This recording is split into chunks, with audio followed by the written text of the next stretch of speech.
It is so good to be home. And it is especially great to be gathering with you all tonight in Queens, New York, the world's borough, the jewel of America.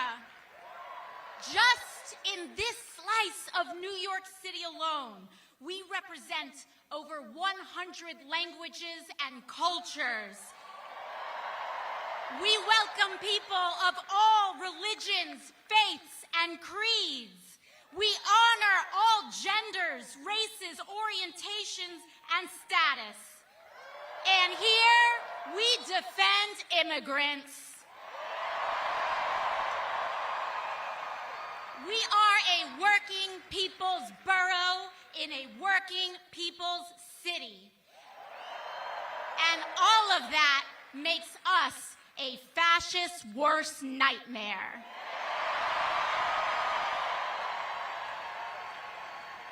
Queens, we gather here today at both a perilous moment for our country and on the precipice of hope for our city. Because in 9 short days, we will work our hearts out to elect Zohran Mamdani as the next mayor of the great city of New York. And it is going to take all of us. But to be honest, it always has. That we are all here in this moment, during this time, is not a coincidence. And it is also not a coincidence that the very forces that Zohran is up against in this race mirrors what we are up against nationally. Both an authoritarian, criminal presidency fueled by corruption and bigotry, and an ascendant right-wing extremist movement.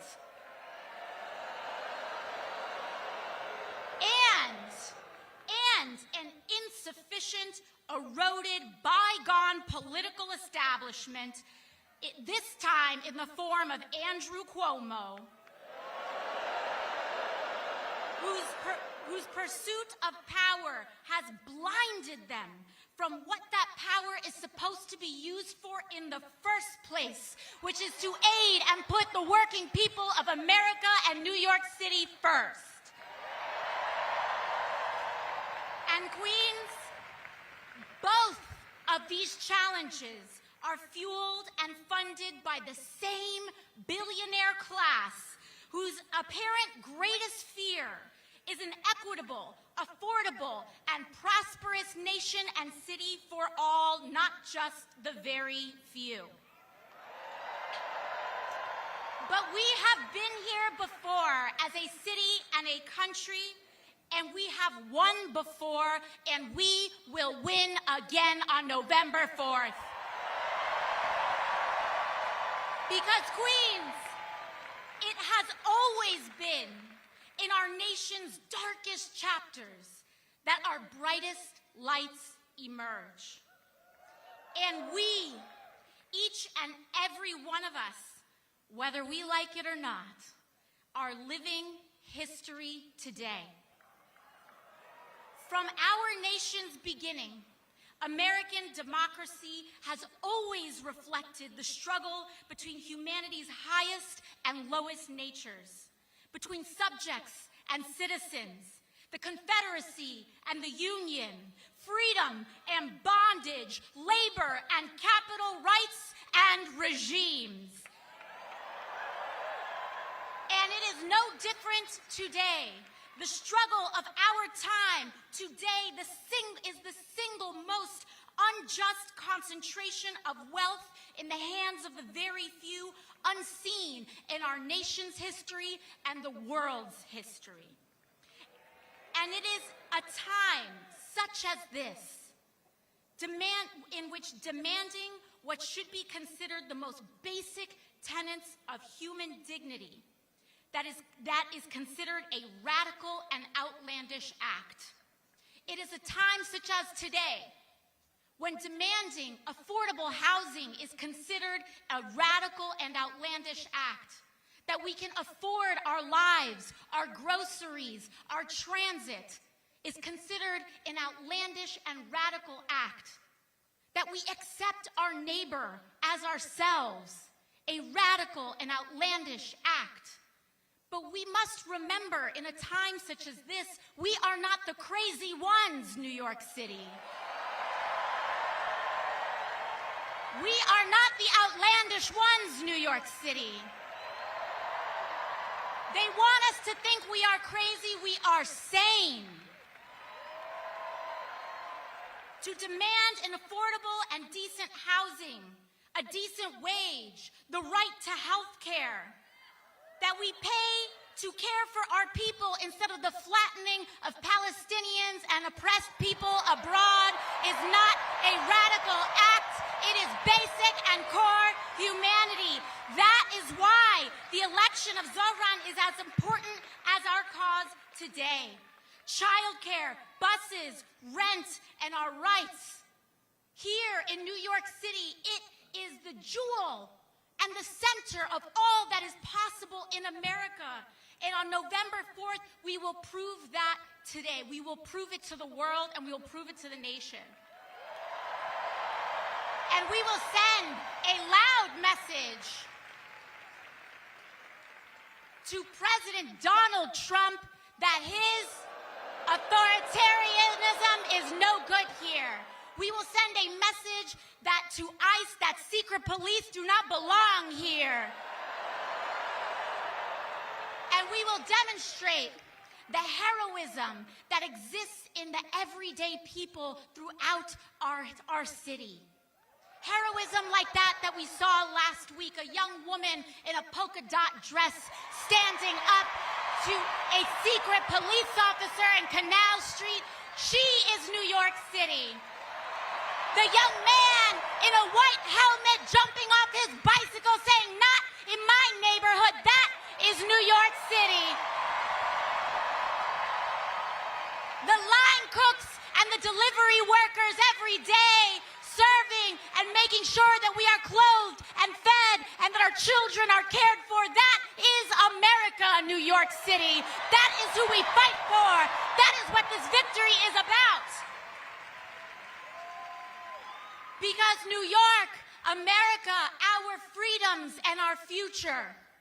When I think about what is happening throughout our nation today and what Donald Trump has even done, reflected, symbolic of so much in his demolition of the White House and the East Wing,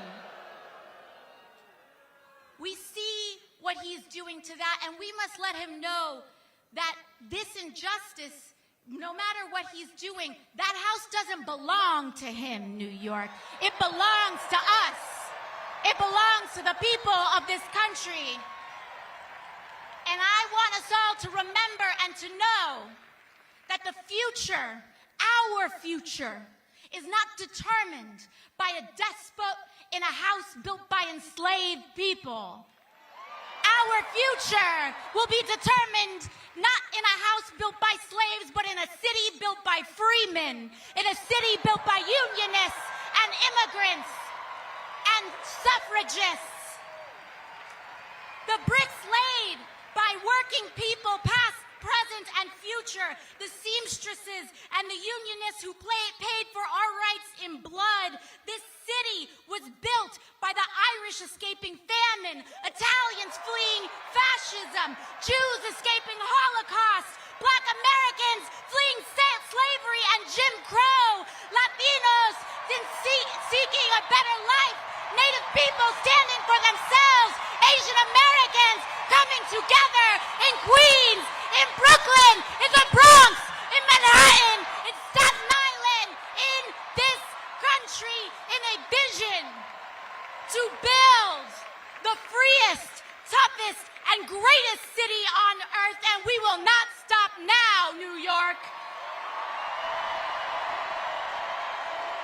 It is no surprise.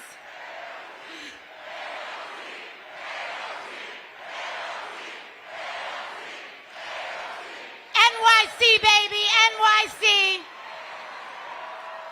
It is no surprise to me, New York, that it is New York and that it is our great city, that we, our city, have chosen to adorn ourselves with the nation's greatest monument to freedom, the Statue of Liberty. And she reminds us every day that the central commitment of America is an unconditional freedom, precisely of the kind that cannot be bought, that is available to the huddled masses yearning to be free. This is America, New York City. Don't let them tell you any different. Don't let them tell you that we are the exception. We are the rule. We are the standard. We are the acceptance, and we set the bar for America. I'm talking to you, Donald Trump.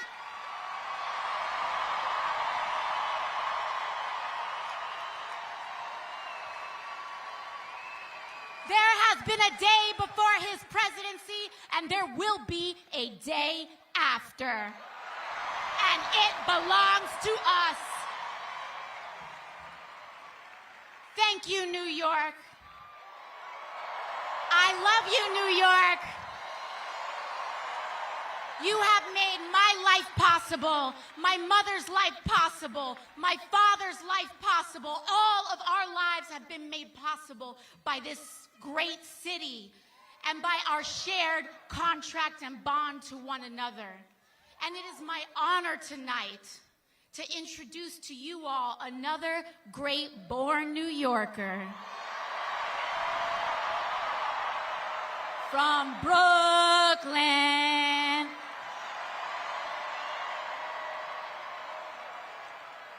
Senator Sanders and I recently came in. We were in Indiana last night. We both paid a visit to the home of the great Eugene Debs.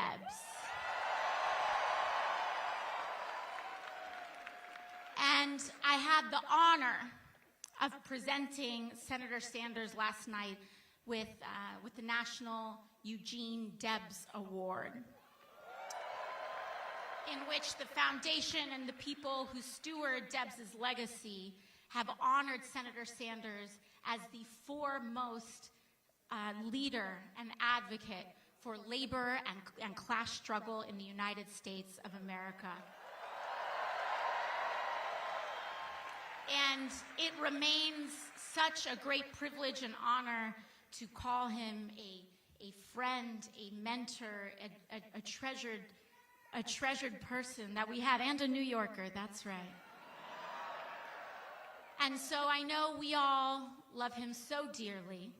And so let's make sure that we give him the biggest rousing welcome that he receives this year in introducing Senator Bernie Sanders.